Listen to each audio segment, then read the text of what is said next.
Olá pessoal, tudo bem? Eu sou Mariana Ramos, sou veterinária dentista aqui da VetFace e a gente vai conversar um pouco a pedidos de algumas pessoas que seguem a gente ou que seguem o nosso Instagram. A gente vai falar um pouco sobre a estomatite em gatos, tá?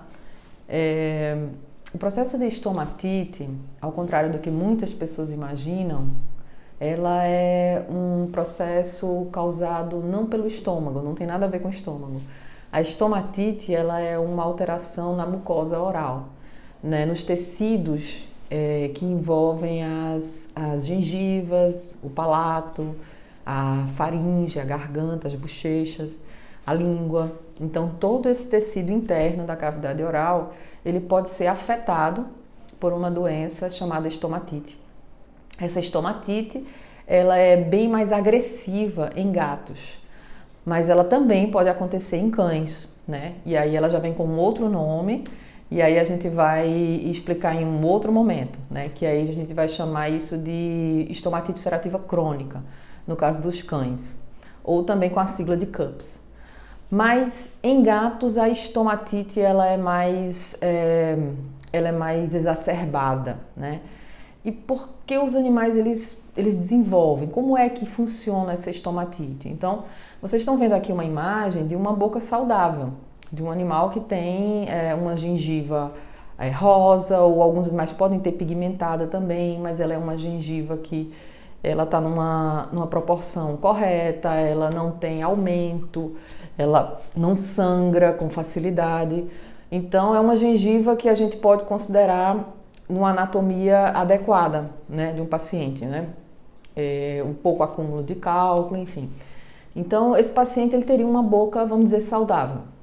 Então, é mais importante na gengivite ou na estomatite que ela não é uma gengivite, ela é um processo mais exacerbado. Então, inicia-se com uma gengivite, mas o paciente ele pode não desenvolver estomatite, né? Nem todo paciente desenvolve estomatite. Então, a gengivite ela é um acúmulo, uma inflamação na gengiva por conta do acúmulo de placa. E nem todo paciente essa gengivite vai se transformar numa estomatite, né? Isso está muito mais relacionado à questão da imunidade. Então, tem pacientes que têm uma imunidade mais deficiente, isso pode vir acompanhado de doenças virais, né?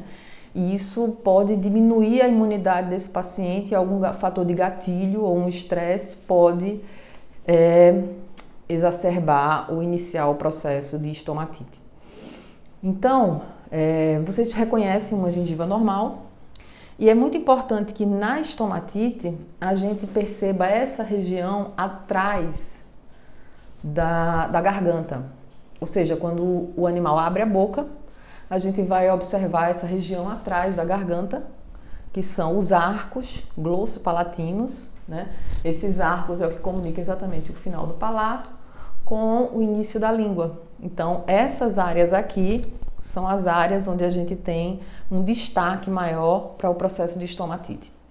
Então, fiquem sempre atentos a essa mucosa, a coloração dessa mucosa no final da boca do paciente, né? Nem todo paciente que sente dor na boca ou que saliva em excesso pode estar com estomatite, né? Então, um dos fatores importantes é a gente identificar a dificuldade de deglutição do paciente. O animal ele tem muitas vezes dificuldade de deglutir o alimento. Então, quando ele tenta engolir, ele sente um desconforto muito grande e tende a colocar essas patas na boca, como se tivesse retirar alguma coisa de dentro da garganta. Então, isso muitas vezes está relacionado ao processo de uma inflamação muito grande nessa região final da boca ou no início da garganta, né? Da faringe. E aí a gente vai exatamente chamar o processo de complexo gengivite estomatite faringite. Porque exatamente começa essa região da faringe toda fica ulcerada e isso vai descendo também para a região da laringe. Então, isso é um aspecto normal de um paciente que não tem alteração nenhuma, não tem estomatite, e é um paciente que se alimenta bem, que tem uma atividade normal, mas aí de repente esse paciente começa a ficar mais retraído, ele começa a ficar mais borocochosinho, né? mais escondido num canto, ou tem dificuldade de se alimentar, ou o alimento, ele prefere mais o alimento mole, né? Ou ele começa a ter aquela babinha em volta da boca, que a gente chama de boquinha de palhaço, né? Que começa a ficar mais escuro, os pelinhos em volta do lábio, porque caracteriza exatamente uma salivação constante, uma salivação com sangramento, né? Então a gente classifica isso como realmente um início de um processo que pode estar relacionado à estomatite, tá? Então é sempre bom nesse paciente ou nesse animalzinho você já começar a observar a parte final da garganta, né? Se essas áreas elas não começam a ficar um pouco mais avermelhadas, né? Ou um pouco mais ulceradas, né? E aí isso pode caracterizar o processo.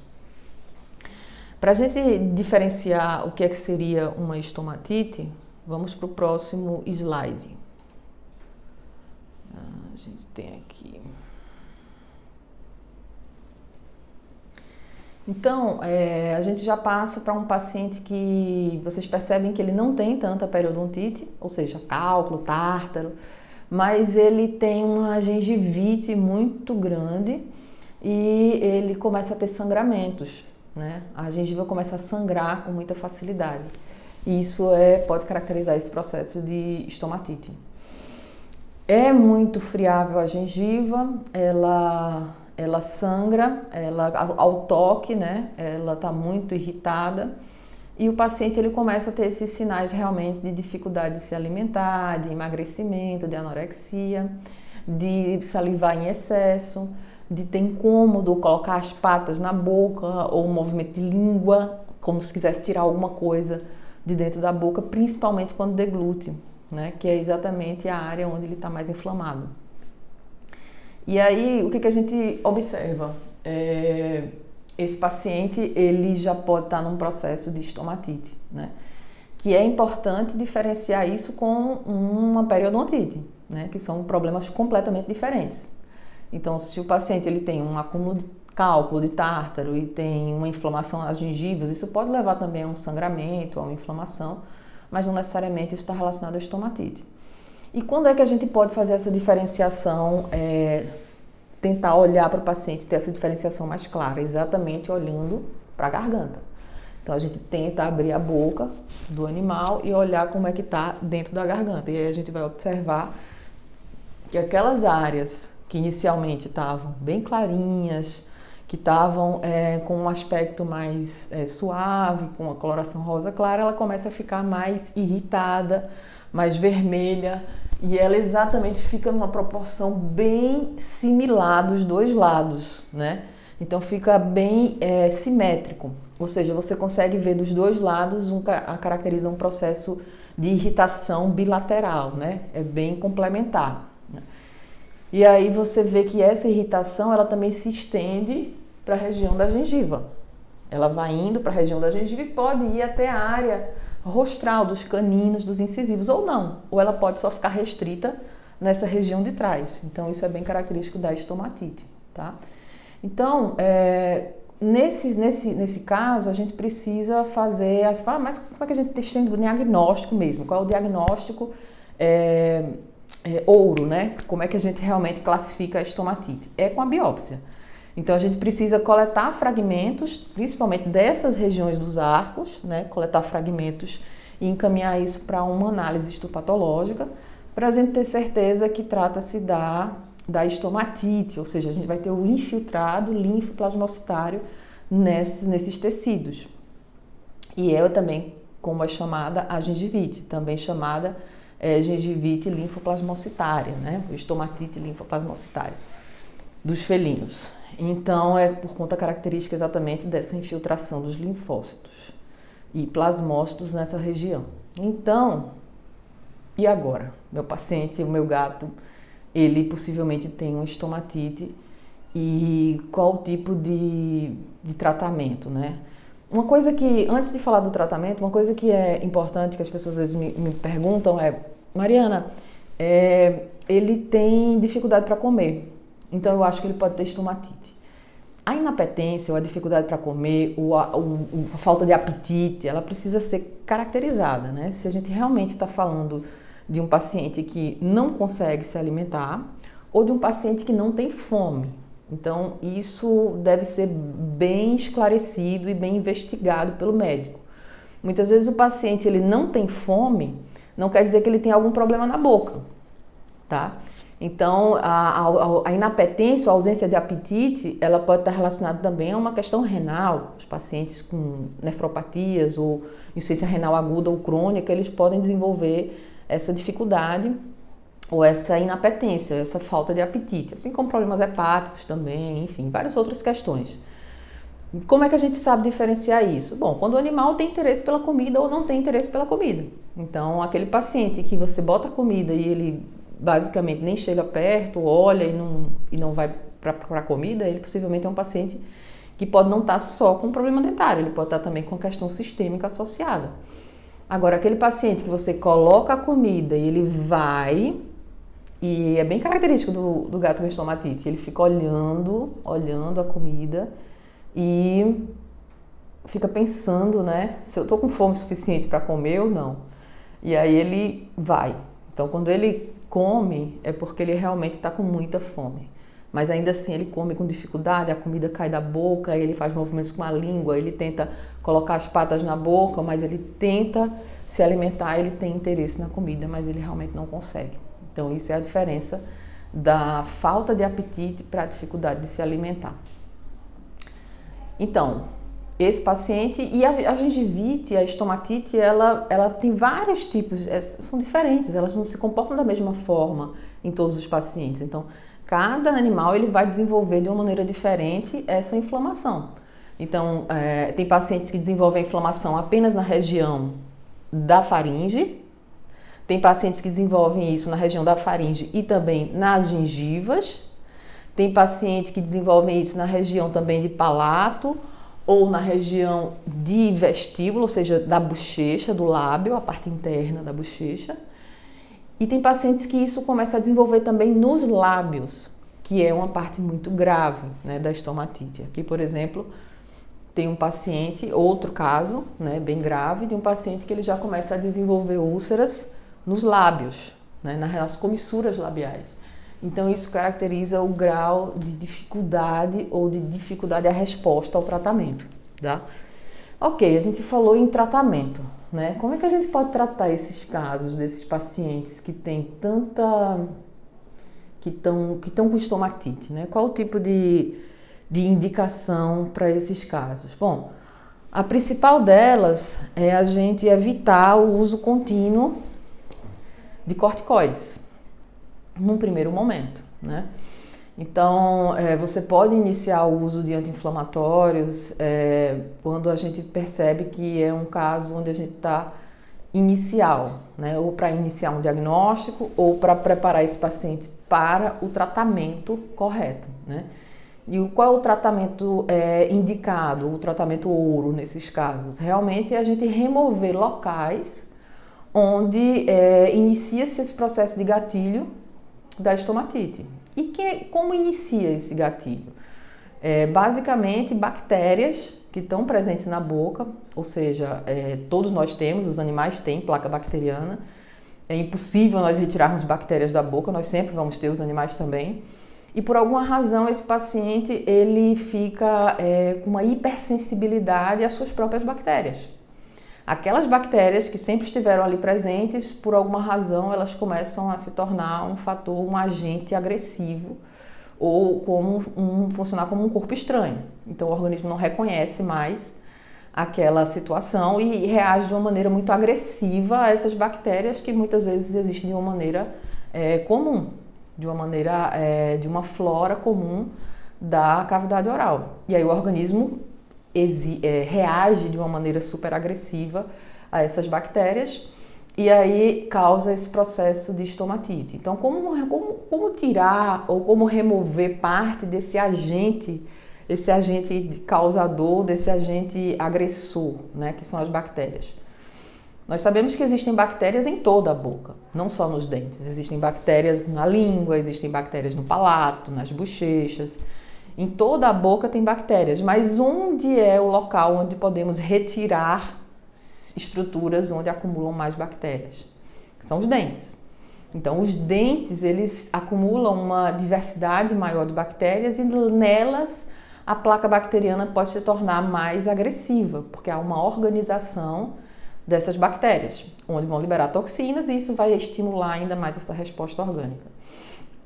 Então, quando a gente retira esses locais onde essas bactérias vão ficar mais, quando elas vão ficar mais, elas vão piorar mais a situação, a gente tem uma resposta melhor. Então, a gente precisa retirar dentes.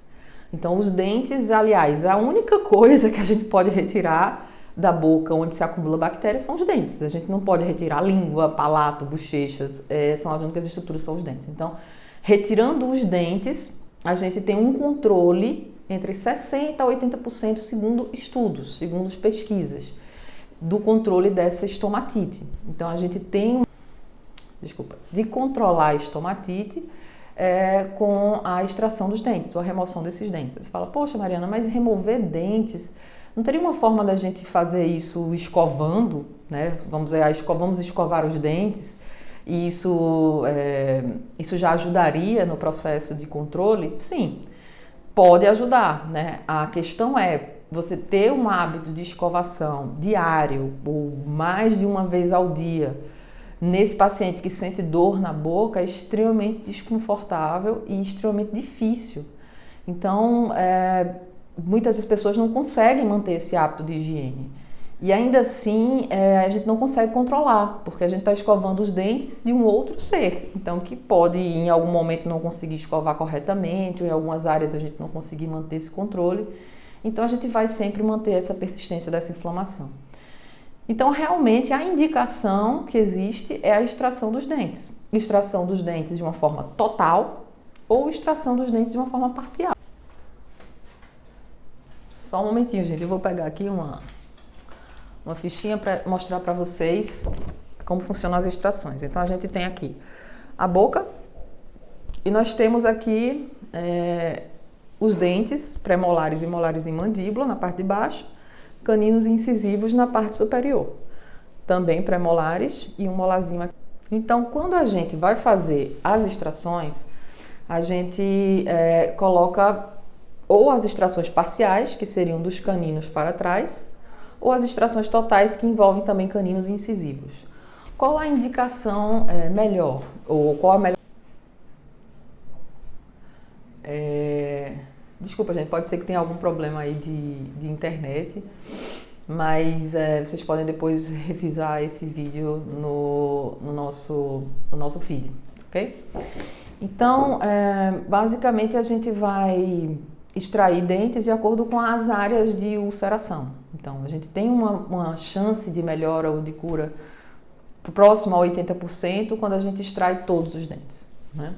Quando a gente extrai parcialmente, a gente tem uma proporção de cura ou de controle em torno de 60%, segundo os artigos. Então, eu gosto de 80%. Então, por isso que eu sempre indico extrações totais, né? Visto que o meu paciente ele tem uma chance muito maior de se recuperar completamente quando a gente faz extração de todos os dentes. Mas existem sim pacientes que se recuperam bem com as extrações parciais, né? Então é uma coisa que também deve ser conversada com a família, conversada com o tutor, enfim, com os veterinários, para que a gente chegue a um consenso, o que a gente acha que seja melhor para o nosso paciente. Mas aí vem a pergunta, né? Extrair dentes. Mas como ele vai comer sem os dentes, né? Isso é uma coisa que as pessoas têm muito medo, muito receio de ser um processo que cause mal, ou que seja mutilador, ou que seja um processo agressivo. E ele é um tratamento agressivo realmente, mas é porque nós estamos lidando com uma doença igualmente agressiva, né? Então a gente não pode lidar com uma doença agressiva de uma maneira mais comedida, né? A gente tem que ser igualmente agressivo para tentar ter uma resposta melhor. Mas, embora seja uma cirurgia realmente complexa e que envolva muitas questões e riscos, ainda assim, os riscos de se manter o processo inflamatório, de se manter a doença, eles são muito maiores, né? Então, por isso que a gente sempre indica as extrações. E a notícia boa é que os gatos, como os cães, eles sendo carnívoros, eles têm uma limitação na mastigação.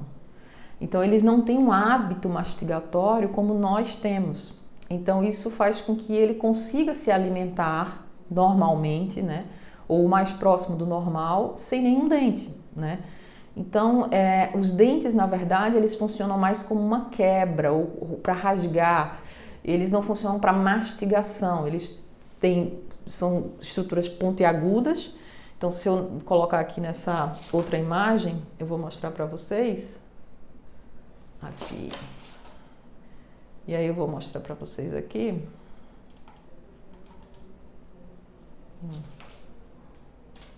Só um momentinho. Isso. E eu mostrando para vocês aqui, eu estou mostrando como é que é o formato dos dentes. Eles são formatos pontiagudos. Eles não se tocam quando o animal fecha a boca. Então, um vai para cima, o outro vai para o outro lado. Então, eles agem como uma tesoura. Então, eles não têm contato entre eles, os dentes. E por essa razão, eles não têm um hábito mastigatório, como nós temos. Então, isso vai favorecer que o animal que ele não mastigue, ou seja, ele quebra. Além disso, tem muitas outras questões, né? Os animais não têm enzimas digestivas na boca, a digestão é feita completamente no estômago, o estômago está preparado para digerir grandes quantidades de alimentos e rações, inclusive inteiras. Então, a gente não tem essa preocupação, né? Os meus pacientes, felizmente, eles não têm problemas para se alimentar porque não têm dentes. A complicação maior é esse problema recorrer, ou seja, é a estomatite e mesmo assim voltar, já que a gente tem um percentual aí de 40% a 20% dos casos que mesmo com as extrações o processo pode persistir. Então é importante que a gente busque realmente um tratamento logo no início das extrações para que a gente tenha uma melhor resposta. E a gente sabe que os pacientes que são submetidos ao tratamento correto logo no início, ou quanto antes é diagnosticado, é suspeito da estomatite, melhor será a resposta, melhor esse percentual de cura, melhor esse percentual de resposta às extrações. Ao passo que aqueles pacientes que ficam muitos meses ou anos fazendo corticoterapia, fazendo anti-inflamatórios ou antibióticos para tentar controlar uma inflamação que sempre vai voltar, eles têm uma dificuldade de responder ao tratamento. Então, são os pacientes que têm mais chance de recidivar. Além de outras questões, como doenças virais, o FIV, FeLV, enfim, o calicivírus, bartonelose, são algumas doenças que podem também complicar essa resposta do paciente, ok? Mas e aí, como é que a gente tem essa certeza que essas extrações elas vão agir de uma maneira correta? A principal forma é a gente fazer radiografias da boca durante o tratamento. Então, isso é um exemplo de radiografias intraorais que são feitas durante o tratamento de extrações. E nessas radiografias a gente vai identificar primeiro qual o posicionamento que essas raízes estão. Uma coisa, gente, a doença não é diagnosticada pelas radiografias. A estomatite é uma doença que ela pode ser sugerida clinicamente, apenas com o aspecto visual, tá? E o diagnóstico definitivo por meio de biópsia, tá? A radiografia ela não é um método, um recurso indicado para o diagnóstico de estomatite, ok? Mas em outros casos, em outras doenças, a radiografia é importante. Então, por que a radiografia é importante nos pacientes que têm tratamento para estomatite? Porque eu preciso extrair esses dentes. Eu preciso extrair todos os dentes. E os dentes incluem raízes, né? E essas raízes, ou o ligamento das raízes com o osso, eles podem influenciar nesse processo, segundo alguns artigos. Então, se a gente não remove completamente as raízes, a gente pode manter a persistência desse processo inflamatório. Então, a gente precisa radiografar antes e após extrair os dentes, para a gente ter certeza que não vai haver nenhum fragmento de raiz após as extrações. Não só fragmentos de raiz, como a borda. Veja que a borda do osso ela tem que ficar bem irregular e remover parte do alvéolo, enfim, dessas estruturas que podem estar ou podem comprometer a resposta ao tratamento. Então é muito importante que as radiografias elas estejam em conjunto com o processo cirúrgico de extrações para a gente ter certeza que esse paciente vai responder de uma maneira apropriada ao tratamento proposto. Ok, pessoal? Bom, gente, isso é só uma parte.